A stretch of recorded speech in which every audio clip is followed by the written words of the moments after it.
सांगली महापालिका जिल्हा परिषदेसाठी पक्षांतराचा धडाका. जयश्रीताई पाटील यांचे नाव चर्चेत.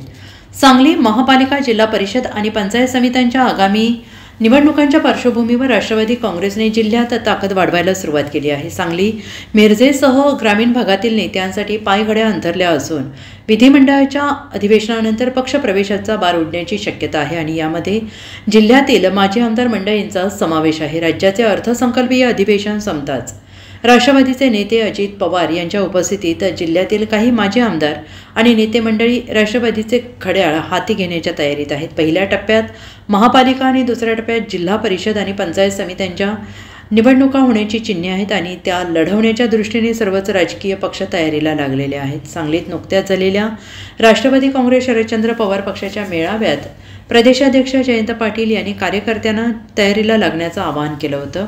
मित्रपक्ष काय करतील याकडे लक्ष न देता तयारी करा अशी सूचना केली होती.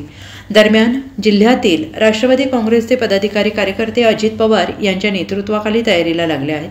सांगली जिल्ह्यातील राष्ट्रवादीची ताकद वाढवण्यासाठी काही माजी आमदार मंडळींना पक्षात प्रवेश दिला जाणार आहे.